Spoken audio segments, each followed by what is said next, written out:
that, because until he gets his pro license, you know, Stephen Rice, Dave Rogers, you know, League of Ireland names, and then there's just a couple of other. Jim McGuinness is obviously the obvious sort of wild card. I did see a photo of Jim McGuinness and Mick McCarthy together having a great laugh, and it's a very odd career Jim McGuinness is having. Very much so. In a wonderful way. I mean, against all odds. It's just a surreal thing. And so McGuinness is there in his New Balance purple Irish training gear chatting away to Mick McCarthy. Yeah. So, I mean, he's in the mix, and then there's a couple of maybe people who wouldn't be as well known, and a couple of people who are working in Hungary, and I think one in Iceland who, you know, the way these people just go around and finish their courses in particular countries depending on the schedule and the particular time. So they're all down in Enfield. Are they all qualified managers once they get through this part? Once you get through this, once you have the pro license, you can, you know, some leagues don't really apply the rules as harshly as others, but once you have the pro, I mean, effectively there's no level you can't manage at. There's no higher qualification in terms of managerial credentials.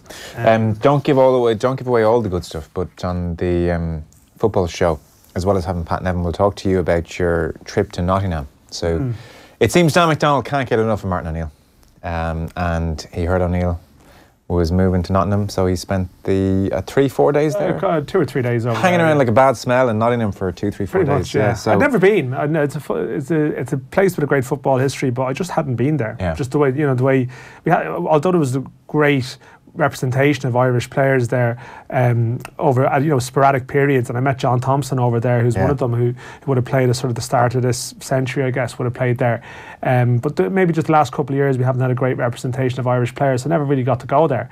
And just the Martin O'Neill story, going back to Forest, we've, you know, everyone met the gags, I suppose, when he got the job. You know, he talked about Forest for long enough, so Martin O'Neill going to Forest, like from our sort of from the newspaper's perspective, is a good story. And already he was able to put a real stamp on things on the pitch. Hey, that's unfair now. That's a bit harsh. They did lose 1-0 though. They lost 1-0 to Bristol City. We'll talk about it a bit later. Callum O'Dowda was good though. So I heard. That was one thing, because I'd only ever seen Callum O'Dowda play in the flesh for Irish teams before. So to see him in his sort of natural club habitat at a club where he's doing really well at the moment was interesting. I mean, he's only 23, and he looked pretty good. Okay, good. Okay, we'll talk about that in the football show.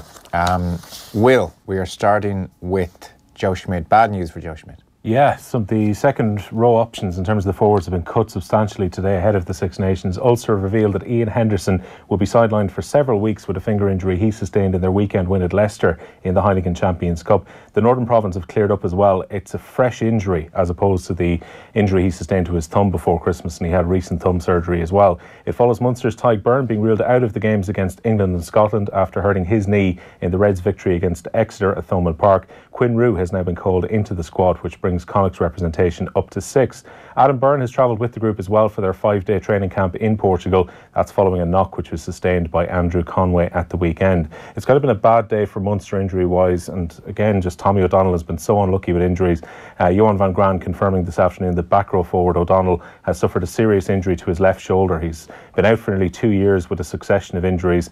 Leinster will have to plan without their out-half Ross Byrne as well for Friday's game against Scarlets in the Guinness Pro 14. He was left out of the Ireland squad last week, but he's following the return to play protocols after sustaining a head injury in their win against Wasps on Sunday. Jack Conan has stayed with the European champions as well for treatment on his shoulder, while Jack McGrath and Rob Carney have been released from Ireland duty to get game time with Leinster on Friday night. Perhaps interesting that neither Robbie Henshaw nor Sean O'Brien have stayed with Leinster after they played yesterday. The Blues can now look forward to an All-Irish Champions Cup quarter-final against Ulster at the Aviva Stadium at the end of March, and Leinster coach Leo Cullen knows what to expect. Yeah, they're making very steady progress under Dan McFarland this season, so there's a lot of their players that we know well, and as a result they know us very well as well, so a couple of their players have been involved with us in recent times, so it makes it a difficult game, makes it a very, very difficult game. So it should be great. 12,500 Ulster fans coming down to Dublin the day after a no-deal Brexit. It's perfect. Oh yeah. That is, I saw that point made in a couple of places today, yeah. We'll talk to Eddie and Rory about the weekend's games just after 8 o'clock. So the Irish team out in the Algarve. It's a nice 17, 18 degrees out there, everybody. Think about that as you make your way home, where there's a warning hanging over us all. Yeah. It's a bit miserable out there now, it's turning. It's a really grim evening out there, yeah. Not in the Algarve, though. It's not miserable there. No, it's 17, 18 degrees. That's just the same all the time, though, as well. The Algarve? Yeah, I think after a time... It's not 18 degrees in the middle of summer. Well, no, but, it never gets too bad. You would not get bored with that after a while. You just need You need a bit of misery, like, you know. You enjoyed the variety of today, did you? You wouldn't have very good conversations with taxi drivers over there. You can't talk about the change in the weather, you know, all that sort of stuff. No, it's fair. But you don't have that option available. It's a great point, actually, Dan. That's pretty much the only point on that element. Yeah, so I think it's miserable for the next few days, isn't it? It looks 2 days at least. Okay. Anyway, on Shane Lowry, he's only gone effing done it. What a win. I thought he'd lost it, but by God, he fought back well. Result of the weekend, says Bobby in Castleconnell. It was extraordinary the way it all turned around. The 62 on day one. And so he has to deal with being a wire-to-wire leader. And somewhere around the 11th hole, there's 7 holes to play, and he's somehow 4 shots down. 4 shots back with 7 to play. I was actually chatting to some people who were watching it in his home golf club in Esker Hills, and they'd pretty much written off the ticket. Right, so it was quiet around then in Esker Hills. Because obviously he's had a 3-shot lead going into the final day. It has shades of Oakmount in many ways where you're expecting him to win. Yeah. I'm sure in his own head, I know we'll talk to him in a few minutes' time, you got to think when you're going on to the back 9, this is pretty tricky. But he said himself afterwards, 16, 17, 18 were playing quite hard, and ultimately he gets the clutch shots, the putt on the 17th firstly, and then just that beautiful approach on 18. And you could see Sterney was just starting to wobble a bit from 15 in. It's amazing, the pressure of being in the lead. I wonder, like, you've got a chat with him coming up, but I wonder, is it more satisfying to win it that way, or would it have been to just go and blitz it, and with no stress? I think more satisfying to win it that way. It has to be. The number of times you watch golf on a Sunday and the leader wobbles early on, the rarity, they never get it back. They never get it back. It's just, it seems to be one of the real difficult things to do in sport, is to go out as leader in golf, wobble, lose the lead, or flirt with losing the lead and turn your form around and hit good shots. And he did it. But I was watching. Incredibly good. I was watching this recently. Everyone remembers Carnoustie in 1999 and Van der Velde in the last hole having the complete meltdown. But what I didn't realise, I watched one of these like late night shows, looking back in that year. He'd led going into the final round, but he actually did a bit of a Lowry. He lost it, and Craig Parry went into the lead, and Van der Velde actually came back, showed amazing character to get back into that position, and then had his 72nd hole meltdown. But actually within that round, he'd actually shown a lot of grit. Just goes to show the winner, they have their own history, and that's it. Everything else is sort of forgotten.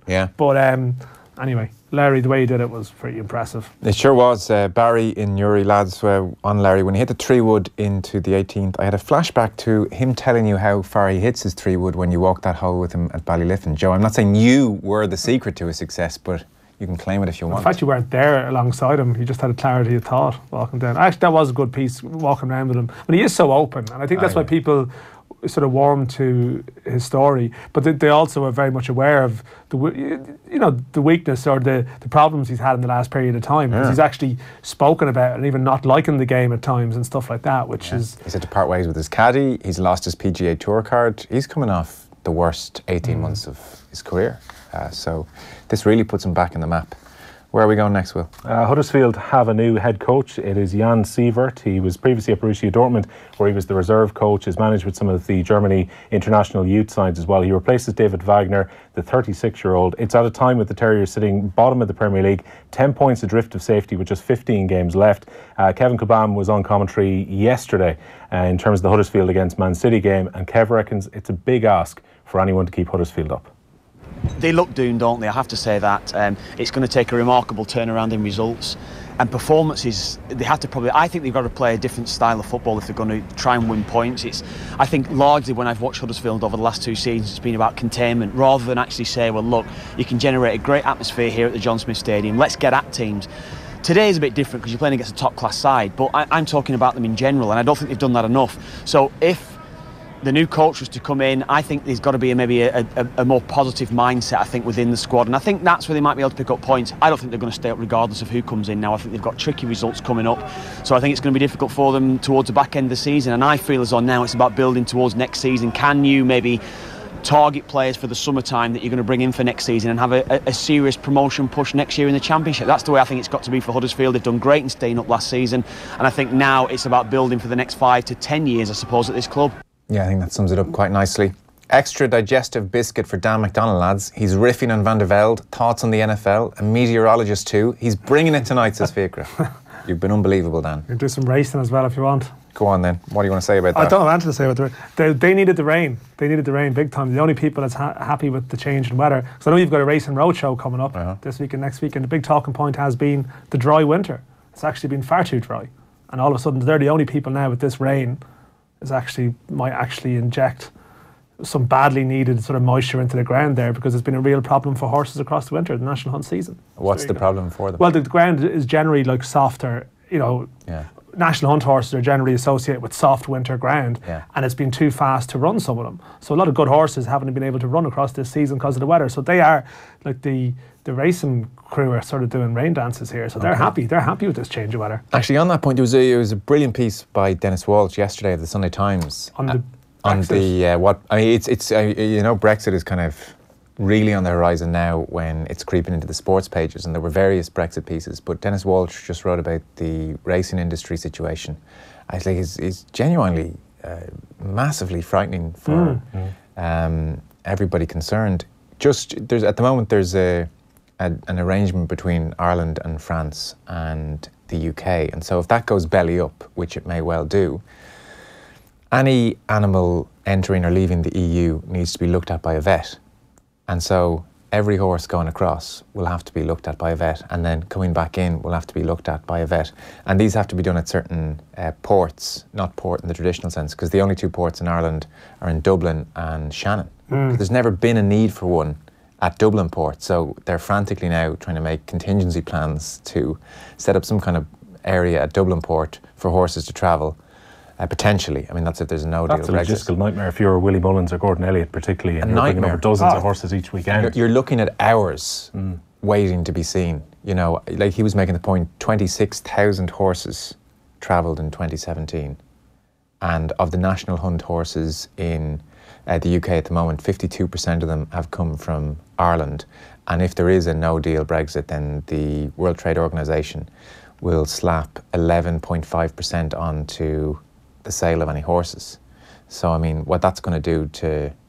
I think... the sale of horses will be catastrophic. It's a lot of money at stake, here. Yeah. And as you said, it goes beyond the travel stuff that we're speaking about. It's actually the more... sale of horses. That real sort of business. I mean, I know the Grand National comes after sort of the Brexit date, and there's concerns about that in the short term. But as the longer term implications will be more stark. It's worth checking out. The piece is very, very good. It's in the Sunday Times. I'm sure you'll get it online, and he's got all the detail there and laid out, but it seems to be a real mess, so we'll see. And I guess he made the point as well, in the long, long list of things consuming Westminster, that is like the smallest cog in the way.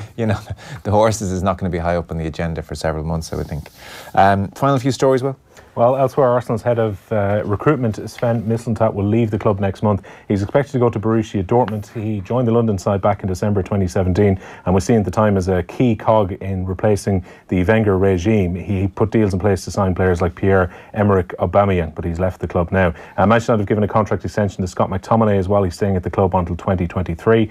Big day in the tennis. Serena Williams into her 50th Grand Slam quarter-final. She beat the world number one Simona Halep at the Australian Open in 3 sets today, on course to win a joint record 24th Grand Slam if she comes through to the end. She'll play Karolina Pliskova in the last 8. Pliskova beat Garba Muguruza in straight sets today, 6-3, 6-1. Novak Djokovic into the men's quarterfinals as well. He could potentially play Rafa Nadal in the final with the way things have worked out. The Serb had to win in 4 sets today. The top seed will now face Kai Nishikori. That's going to be tomorrow, so it's a quick turnaround for Djokovic there. And the GA president John Horne has defended their decision to increase ticket prices, saying high quality games and a strong economy mean attendances won't be falling as a result. On the day, admission to games in the top 2 divisions in the hurling and football leagues will now jump from €15 to €20 per ticket, while a seat for the All-Ireland finals will now cost €90. Horne says the hike, which is their first major one since 2011, will mean the extra €500,000 made available to clubs each season. Yeah, that's something we'll try and talk about at some stage. I think the lads tomorrow on OTBAM are going to get stuck into it.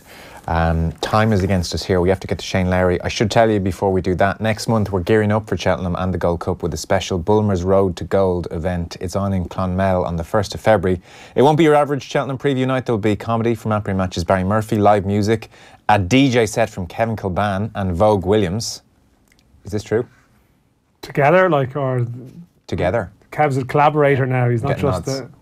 Wow, yeah. DJ set from Kevin Kilban and Vogue Williams.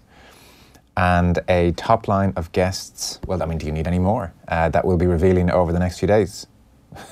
I'm going to get down to that.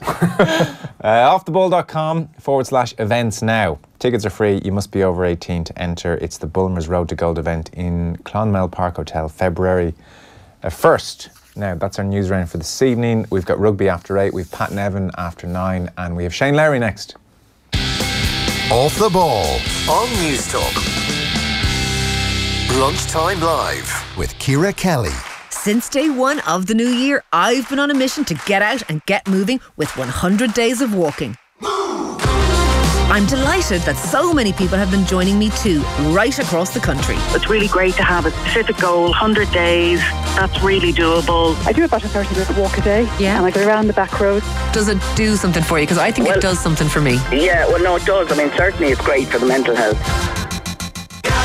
And it's never too late for